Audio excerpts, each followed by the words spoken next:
against the Orlando Magic, but they're going to be missing a lot of key pieces yet again. Is this just another L loading for the Chicago Bulls? We're going to talk about it all and more right after this.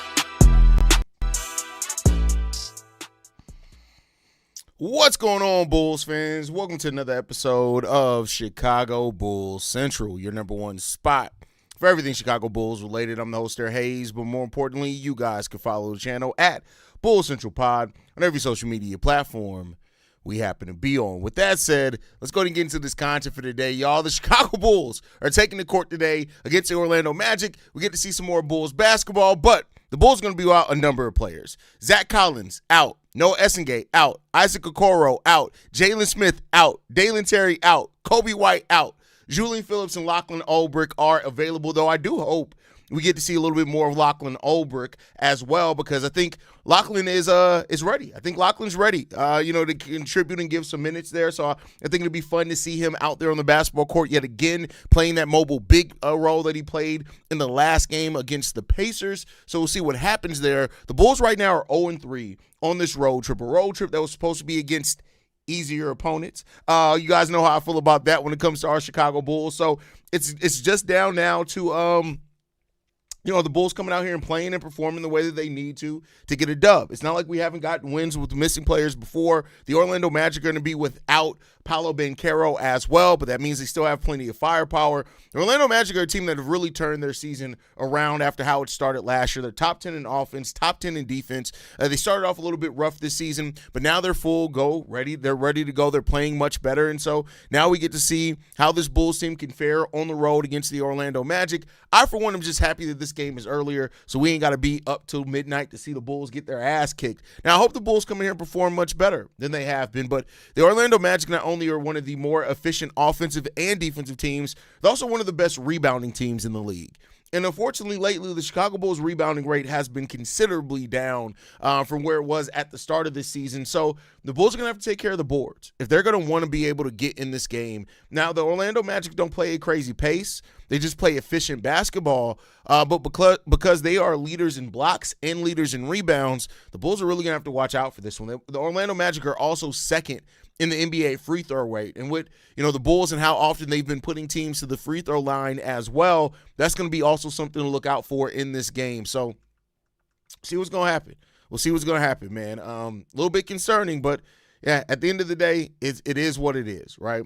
First of all, JG Lover says, let's go Bulls. What's going on? We got SP. Haize, if we don't win tonight, I'm going to need someone to pepper spray me. That's all right. Okay. Hey, if that's what you need, if that's what floats your boat, my boy, we could send somebody to indeed pepper spray you. We just need you to sign a consent form so that way we can't get sued if and when you do go blind. So sign that consent form. We'll get somebody out to pepper spray you all you want to there, SP. It would be typical of the Bulls to win this game today. Oh, facts. It would be typical of the Bulls to win this game, win it handedly at that, right? It's something where like they have the lead the most of the game. Like it wouldn't surprise you. It's the Chicago Bulls. Let's hope for a win. Love your hat. Hey, first of all, thank you. This is one of my favorite hats. But I mean, of course we always hope for a win. There are some Bulls fans that are hoping and praying for losses, but I'm not trusting this team until they can win 3 or 4 in a row against good and bad teams. Hey, listen, what's funny about that is that we won 5 games in a row against good teams. But you're right. Like, it's like, all right, but can you do it against the bad teams? Because that's where the Bulls have been getting their ass kicked. It's crazy. Shay says, the most crazy thing about this team throughout the years is these are the games that they would win when everybody expect them to lose. You're not wrong. You are not wrong at all on that one. Zach Collins still out. I was hoping to see him play today, maybe Wednesday. Yeah, I mean, they were aiming for this week to be when he makes his return to the court. I don't know what that means for how they feel about the strength in his wrist or not, but hey, it is what it is, man. I mean, what can you say? It is what it is. It would be so Bulls to lose to the bottom feeders and beat a team that's supposed to be in the cusp of contenders this season. We'll see. We'll see. Consent form signed. That is hilarious. That is funny. Hey, if SP gets pepper sprayed, don't sue the channel. Sue the Bulls for the shit played. Man, we finna get belt to ass, bro. I don't expect us to do shit. Go Bears 9-3. See, listen, I don't understand why people completely like. I get it. Like, I know this losing recently has sucked, but like we've seen this team beat really good teams. Hell, didn't we beat the Magic earlier this year? So like, and maybe that's just me looking too much at things as like the nitty gritty of it. But like, this team has beat good teams this season. So, like, I never lose faith that they can win. The Bulls can win a lot of games. The question is are they going to come in and do what needs to be done? Bulls for the upset win, man. I guess we'll see. I guess we shall see. If the Bulls lose tonight, I'm tearing my ACL. And why? What? What sense does that make? Oh, the Bulls lose. I'm tearing my ACL. Why cause yourself physical harm because of the Bulls? Why? Don't do that. Don't hurt yourself. Don't do that. It's not worth it. I can tell you that right now. Don't do that.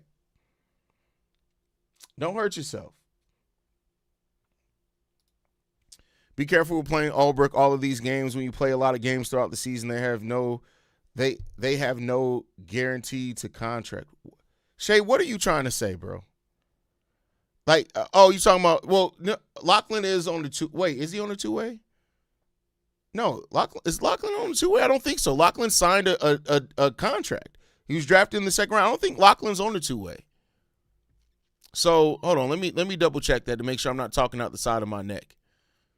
No, Lachlan Albrick is on a two-way contract. I mean, listen, no guarantee. Like, that's if he gets hurt, the Bulls are the insurance pays it. I know we spoke on AD, but honestly, if we need a rim protector, we might just have to take the risk.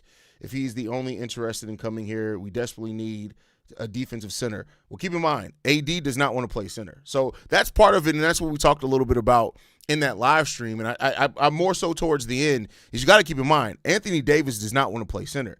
That's part of the reason the Mavericks had both Gafford and Derek Lively there. Like, he doesn't want to play center. So, you know, I'm fine with moving Matas to the 3, letting AD play the 4. But then I think you need to at least keep Zach Collins if that's the case.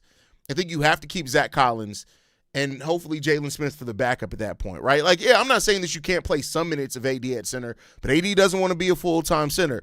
And for what it's worth, with his injury history, if he's not ready to play that big man role, I wouldn't want to thrust him upon that anyway. So, hey, there's no Paolo, but this team lost to the Pistons bench. Exactly. That's the thing. It comes down, like, the Bulls can lose against anybody. Crazy thing, all of this bad losing happened during the month of November. Oh, yeah, the month of November. At the first day of November, we were number 2 in the East, I think. Now, you know, we sit at 10th, 11th, something like that. Unless they're down 20 with 5 minutes, I'm really never concerned. There you go. Do you think the Bulls are going to sign Anthony Davis? Well, they can't sign him. They'd have to trade for him because he's he's under contract. Do I think they're going to – I don't think it's going to happen. I think that the Bulls – what came out today was basically the Bulls saying, yeah, we'll trade for AD, but we're not giving up any of our important players. You're going to have to take these expirings and matching salary, maybe some of these draft picks. And I don't see the Mavs going for that. I do think there's going to be a team, if they truly make Anthony Davis available and start a bidding war, there's going to be a team that's willing to give maybe some young talent and draft picks. And then I don't know if the Bulls get priced out. Anthony Davis would have to go to the Mavericks and be like, listen, look, I know I haven't been here long, but please send me to the Chicago Bulls. And then even then, I don't know if the Bulls would be willing to give up the draft compensation that they would need. I need the Anthony rumors to die down ASAP. Maybe I just don't know basketball. No, I think you know basketball, but, I mean, rumors are rumors. They're not going to die down until after the trade deadline. The early chemistry needs to be rediscovered. I mean, yeah. I mean, that's the definite hope here, right, is that you rediscover that early chemistry and that early edge, not just the chemistry. Because I think I do think the chemistry is still there, but the edge that this team played with at the beginning of the season, I think that's an important thing for this team to find a way to rediscover. You rediscover that edge, that part of it, I think you'll be good. I think you'll be okay. If we, for some reason, if we win this game, I'm convinced it's the players at this point doing this on purpose when they play under 500 because, man, guess we'll see. Bro's about to hit the craziest turn on a straight line drive. What? And I only say that because of their bench performance. If they ever manage to really stay solid, that could be a major down the line, in my opinion. It could very well be. Could be. Let's make this official. New Vooch emoji. His defense is tons of shit. That's hilarious. That's funny. What's going on, Forrest? Glad to have you in the building, brother. Crying out loud, Anthony Davis is not the only rim protector out there. We can go for Daniel Gafford, Missy, or Nick Claxton. You could. You definitely could. Nick Claxton's definitely one, especially with the way that he's grown his game. His offensive bag isn't there at all, so he would rely very heavily on the transition, on putbacks, on catching lobs and pick and rolls from Josh Giddey or Coby or something like that. But I'm not against Nick Claxton. I just think that with Nick Claxton, you better hope Matas Buzelis gets back to discovering what he's missing. If you get rid of Vooch and bring in Nick Claxton as your starter, you're going to need to pick up the scoring somewhere. So that means that somebody is going to have to be willing to take on that scoring load a little bit more. Or maybe because you do have a more defensive center at that point in time, maybe you then put Io in as the three who can bring that two-way offensive defensive punch. You bring him in and start him at three. It could be a lot of different routes, or you're going to hope that Matas is willing to take on more of a scoring load. So we'll see. Left my last off. Look, if Trey pass up 2 open shots, that's when I'll tear the ACL. First of all, why do you want to tear your ACL? What made you woke up in the morning and say that you want to tear your ACL because the Bulls win? That's crazy. That's wild. That's wild. I feel like there's no true centers available that wouldn't feel like an overpay. So many are injury prone. Maybe we can scalp Zubac on the Clippers, rebuild, blow up. If the Clippers do decide to just, hey, we're 2-0, we're not getting nowhere, let's sell all these pieces off, I would not be mad at Zubac at all. If not for your notification, I wouldn't have even realized the game was on tonight after seeing nothing on my guide. Well, that's because this is the first game that's not going to be broadcast on CHSN. So I don't know if you're only looking at CHSN, but yeah, it's not going to be there. I think this game is on Peacock tonight, though, so you can watch it on Peacock. Watch it on the cock. Take that for how you will. Vooch and Io to the Clips. I'm not trading Io for Zubac. You can move with that one. I'm not trading Io to Sumo for Zubac. Not doing it. The Bulls past few years always seem to have a horrible November, but play okay the rest of the season. It's like November ruins them to get further up the standings where they in play-in situation. Well, I think it's more than a bad month to put you in a play-in situation. But I don't know. I can't speak to that. I'd have to go back and look at the month by months in the month of November, the last couple of months for the Bulls. And I could do that. I'm just not going to do that right now. That's going to be a thing. But if the Bulls do win tonight, I may use that, so I may put a pin in that. Maybe I'll throw that in there if I can verify that it is indeed that the Bulls' Novembers have been rough the last couple of years.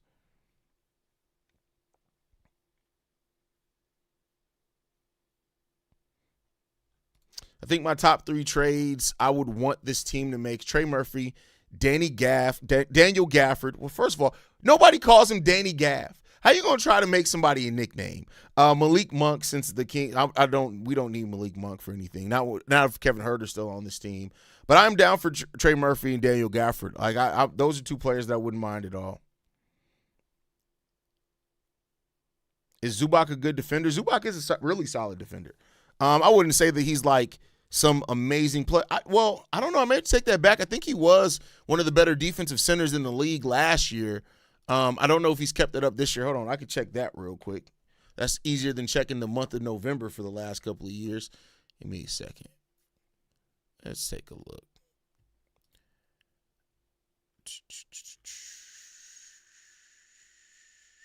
Los Angeles Clippers. Let's take a look at Zubac. Ooh, no. For the last 3 years, Zubac's been a pretty damn good defender. You look at last year, so far this season, teams are averaging almost 8 points less per 100 possessions when he's on the court. The season before that was 6.9, so almost 7. The season before that was 4.2. Yeah, he's generally been a pretty solid center. So, hey, I mean, there you go on that one.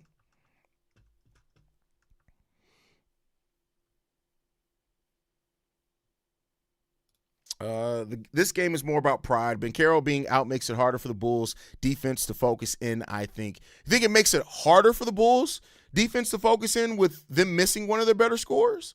I would think taking a scorer off the board would give you more opportunities to focus on the other. I mean, please put your and I'm not trying to say you're crazy, but I would like to hear further on your logic on why you think it makes it harder for the Bulls defense to focus if Paolo's out. I would love to hear from that one because I'm sure you have a reason for that. Mike says, I've been thinking of tearing my ACL for about 3 months. It's been a rough year for me, and it's really up to me to make the decision whether or not to enter treatment. Okay. Man, getting AD if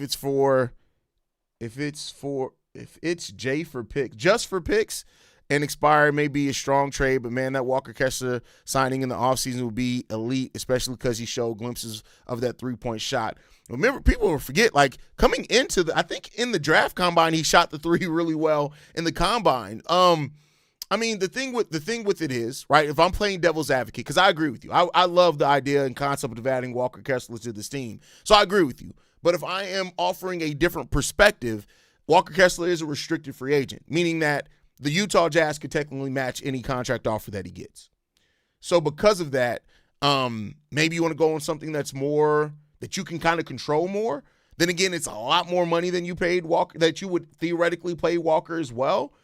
But maybe that's the thought process is. Maybe it's, hey, we don't want to go into the offseason and be betting on this Walker Kessler acquisition, and then we put out an offer sheet, and boom, the Utah Jazz match. So just a thought there. Again, could be wrong, but just a thought there. There's no way the Bulls would trade Io. I don't know if I would say there's no way.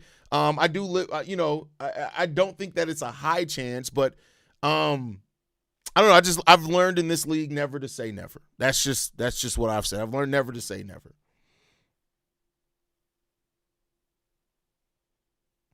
I'm praying we get this dub drip. Hey, listen, I pray we get every dub, bro. But, unfortunately, this team and or God ain't listening.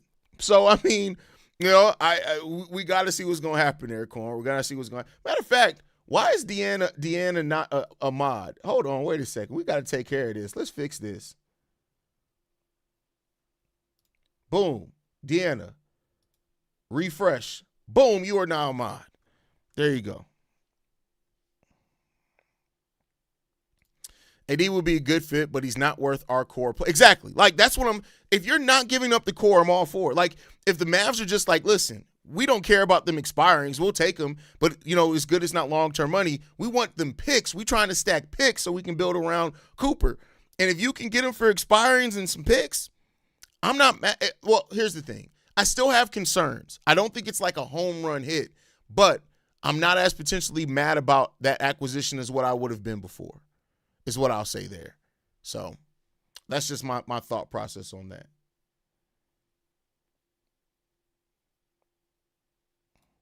Do you pay money to see these advanced stats? Because I can never find the niche stats you talk about, like rebound and percent. Oh, yeah. I have a subscription to Pivot Fade, Dunks and Threes, Data Baller. There's a few that I have. But it's worth it because it helps me with my content. It helps me kind of add color to the eye test, right? But yeah, so those are things that I definitely pay for. I'm surprised nobody brought up Eve Missy in any trade rumors because Queen has made him look like. No, he has. Because they listen. Derek Queen may very well be a power forward. And I don't think that Yves Missi is an afterthought. I think Yves Missi is still a player. Like, if you look at their on-off numbers, and Derek Queen has started to fall off some here, but it's not like they haven't played minutes together. They have. And I think that, I think we got to keep in mind, too, Billy Donovan, I think, has ruined a lot of Bulls fans' minds on teams having multiple bigs, because I think now, because we know that our coach doesn't play multiple bigs, when we see a team has two solid bigs, we're like, oh, bet they're going to trade one of those guys. Whereas teams around the NBA are like, all right, cool, we got multiple bigs. You need those guys in case one gets in foul trouble. They have complementary skill sets. Bulls fans are just like, oh, my God, you guys got two bigs, let us get one. So, there you go there. So I don't know if we can say that Yves Missi is an afterthought, because they have shown an ability and openness to play those two guys on the court together. Vooch for Jared Allen. I know we would add a pick or solid young player. Listen, I don't think that see, here's the problem, right? Is that if the Jared Allens, the Anthony Davises, those type of players, if those players are made available out in the open market, I just worry that if the Bulls will be willing to pay a competitive asking price, because it's not like they're only going to negotiate with the Bulls. Somebody brought up today, they're like, oh, we should trade for Jaylen Brown. I'm like, first of all, what makes you think that the Celtics are looking to trade Jaylen Brown? Secondly, even if they were trying to trade Jaylen Brown, you think Coby and Vooch are going to get you Jaylen? If you think Coby, and I didn't say this because I'm trying to be nicer in the comments, but if you think that Coby White and Nikola Vucevic are going to get you Jaylen Brown, slap your mama. Like, literally, I need you to walk into your mother's house. I need you to open the door, don't say hi, and just smack your mother. If your mother's passed, I need you to walk to the grave site. I need you to get a shovel. I need you to dig her up. I need you to smack her corpse. That's what I need you to do. If you out there, if you're that special person that thinks that you're going to get Jaylen Brown for Coby White and Nikola Vucevic, I need you to smack your mother. That's what I need you to do, because we need to get to the root of what caused you to be here on this earth. Matter of fact, I need you to not only smack your mama, but I may need you to take a baseball bat to her ovaries. I may need you to do that too, because what the fuck is wrong with you?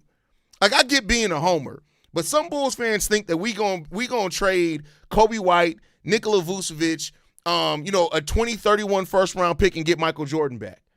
What the hell is wrong with you? What's wrong with you? And what in Oprah's internet has made you think that that's what you're gonna get? Like, that's crazy. People be hearing that players are available and think that automatically means you're going to get them for a paperclip, $2, and some now and laters. Like, what is wrong with y'all? Hey, Deanna, Walker Kessler is a lot more than all right. Like, defensively. Offensively, he leaves a lot to be desired. But when you look at those advanced stats defensively, Walker Kessler is a really damn good defensive center. He's damn good.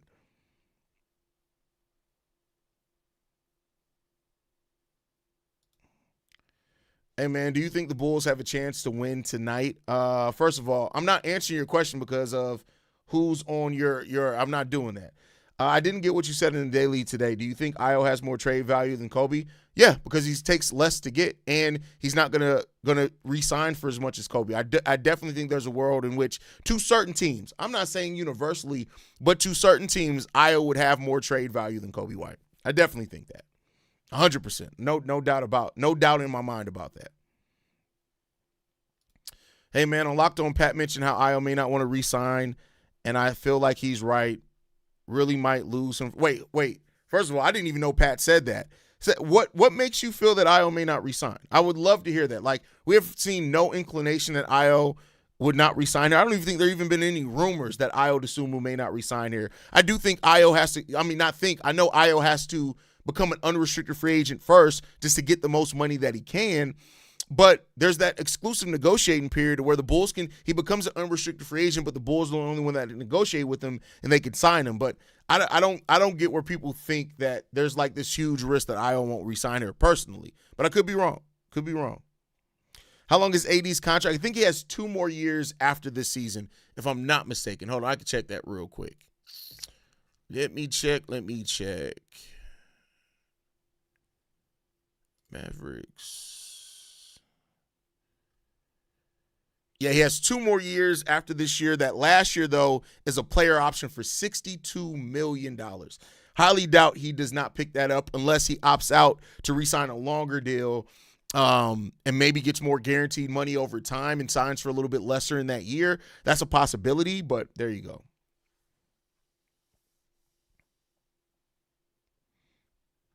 The problem with AD is he still wants to be the 4 and have other bigs, which we don't have. I mean, you do, because, I mean, technically you have Zach Collins and Jalen Smith. So if you're able to hold on to both those guys, you can have, again, a center rotation. It's not necessarily the best, right? It's not like having Daniel Gafford and Derek Lively, but you could still have a little bit of that, at least for this season, and then try to find a more long-term option, for in the offseason. Missy and Queen are going to be a good tandem, not trading. Exactly. I don't think they're looking to trade either. I mean, I've talked a little bit about the case of that. If they do decide to trade Eve Missy, I would definitely make a call on that. But I don't know if I see them doing it, at least not yet. People throwing out just any names, like how can you get Jared Allen or Jaylen Brown, bro? Motherfucker said Jaylen Brown. I was just like, what? Do you do the halftime hangout anymore as always with the other boys? I mean, I can't do a halftime hangout if we're already live for the game. So, no, we don't do halftime hangouts anymore because we're live during the whole entire game. So, just catch the live call. So, no more halftime hangouts. They're a thing of the past at this point. It got to be the crack haze or the fentanyl because motherfuckers definitely be tripping, bro. They definitely be tripping. So you saying we can't snag Jokic for Javon Carter in the draft pick? First of all, that's crazy. That's wild. Has Zion played more games than AD between last season and now? Because if so, I'd rather us trade for Zion. No, I don't think so. They're probably around the same, honestly. Hold on, I could look at that for you. Give me 1 second. What the fuck is that?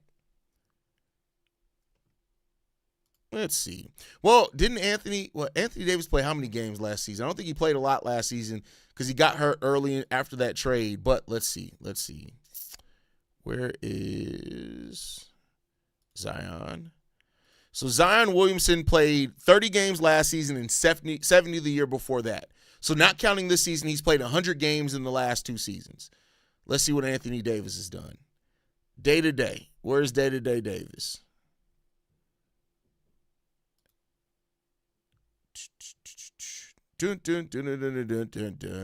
So Anthony Davis the last 2 seasons has played 93 games. So technically Zion has played no, wait, that's not right. No. So last season he played 51 games, and the season before that he played 76 games. So no, Anthony Davis has played more games, about almost 30 more games than Zion in the last 2 years. So there you go for that one.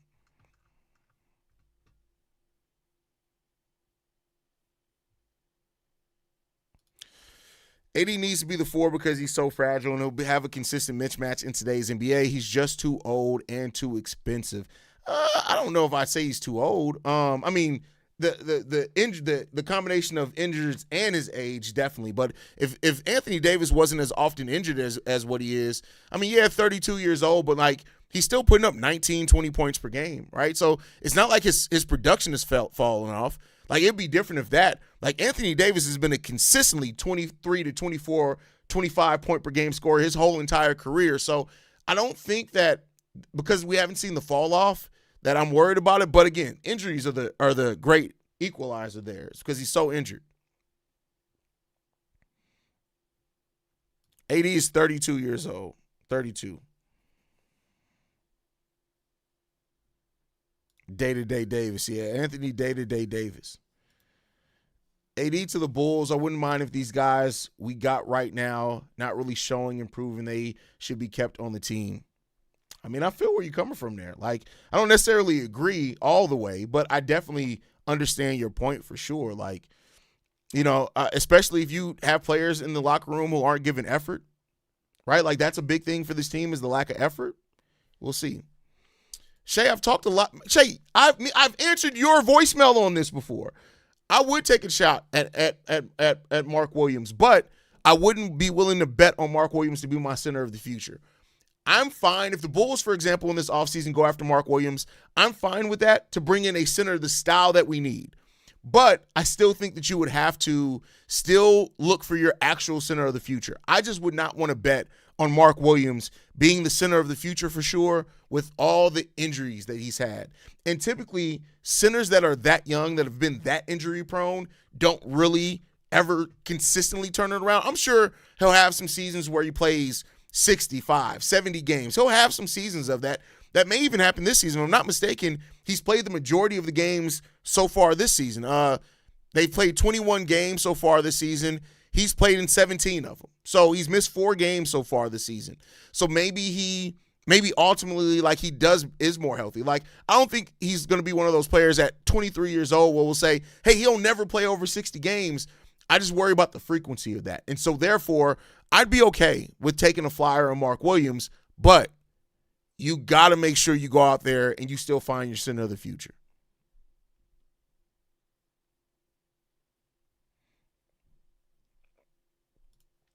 Sid says, came on here to quickly say my attention has shifted to the Bears. My attention, not intention. Attention. As the Bulls just started to piss me off now. Okay, bear down, I guess. Go Bulls. That is hilarious. I feel you on that. I feel you. But all right, y'all, get ready to wrap it up. We'll be live here, ready for the live call here in about 28-ish minutes. So make sure you guys stay in tune with us for that.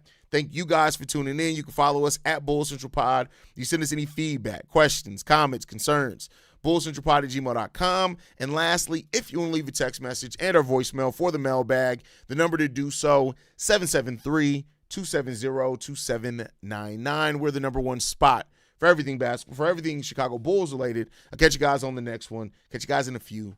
Peace. This has been a presentation of the Break Media.